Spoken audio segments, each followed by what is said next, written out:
SMS sudah lama nih dari hamba Allah. Bagaimana Ustadz hukum ketika ruku dan sujud imam yang ketika ruku dan sujud yang terdengar cuma Allah. Jadi dia mengucapkan Allah bukan Allahu Akbar. Kemudian doa mengangkat tangan boleh atau tidak? Bismillahirrahmanirrahim. Berkaitan dengan takbiratul intiqal, berpindah-pindah dari rukun ke rukun, itu hampir dikatakan tidak ada perbedaan, semua sepakat dengan Allahu Akbar. Oleh karena itu kalau dia hanya mengatakan Allah tanpa menambahkan Allahu Akbar, kita bertanya apa dasarnya? Kalau dia tidak mampu untuk membawakan dasarnya, berarti dia melakukan satu kesalahan, mengubah apa yang telah ditetapkan dan dicontohkan oleh Nabi kita Muhammad sallallahu alaihi wasallam. Jadi dalam hal ini Anda bisa bertanya apakah ada dasarnya dari sunnah Nabi kita Muhammad sallallahu alaihi wasallam. Kita tidak tutup kesempatan orang untuk menjelaskan alasannya. Nah, kalau dia tidak mampu membawa alasannya, tapi dia tetap melakukan, berarti dia melakukan satu bid'ah. Jadi yang benar adalah Allahu Akbar, berpindah dari rukun ke rukun, kecuali pada saat bangun dari rukuk kita mengucapkan Sami Allahu liman hamidah. Nah, berkaitan dengan doa mengangkat tangan, memang sebahagian dari kalangan ahlul hadis mereka terpaku pada hadisnya Anas bin Malik yang mengatakan bahwa Rasulullah Shallallahu Alaihi Wasallam tidak mengangkat tangannya dalam berdoa kecuali pada saat istisqa. Tetapi hadirin sekalian, hadis ini yang diriwayatkan dari Anas sebetulnya juga dipertanyakan. Dan kita tahu bahwa Anas bin Malik radhiyallahu anhu seorang sahabat Rasul yang diberikan usia panjang.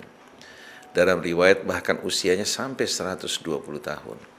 Nah, hadis yang diriwayatkan seringkali terjadi pertentangan satu dengan lainnya. Sebagai contoh di Bukhari, Anas bin Malik radhiyallahu anhu mengatakan bahwa Rasulullah sallallahu alaihi wasallam salat langsung membaca surat Al-Hamdi tanpa membaca bismillah. Tapi dalam riwayat yang lain katanya Rasulullah membaca bismillah bahkan dengan mat yang panjang. Diriwayatkan dari sahabat yang sama terjadi pertentangan dan banyak kita jumpai hadis-hadis bertentangan dari sahabat Nabi Anas bin Malik radhiyallahu anhu. Bisa saja yang meriwayatkan dari sahabat tersebut yang mengalami kesalahan, atau bisa saja disebabkan karena usia yang panjang di hari tua. Beliau menyampaikan riwayat tersebut dalam usia tua. Seringkali orang, hadirin sekalian, hampir merata pada setiap orang pada usia lanjut dan tua orang bisa saja melakukan kesalahan. Oleh karena itu Amirul Mukminin yang dikenal Amirul Mukminin dalam hadis Nabi kita Muhammad sallallahu alaihi wasallam yaitu Ibnu Hajar Al-Asqalani dalam Fathul Bari mengumpulkan memaparkan sejumlah hadis-hadis yang sahih yang menunjukkan Nabi Muhammad sallallahu alaihi wasallam mengangkat tangan dalam berdoa. Dan ini sesuai dengan firman Allah, ud'u rabbakum tadarruan wa khufya. Mohonlah kalian kepada Allah dengan merendah, dengan suara yang lirih. Nah, mengangkat tangan ini menunjukkan kerendahan seseorang di hadapan Allah. Tapi kalau dia doa biasa saja hadirin sekalian, tidak mengangkat tangannya, seolah-olah dia bilang, ya Allah mau dikasih boleh, enggak dikasih saya juga enggak butuh. Tapi orang berdoa seharusnya merendah, mohon kepada Allah dan mengangkat tangan sebagaimana dalam istisqa. Nabi juga mengangkat tangan dalam doa-doanya yang lain.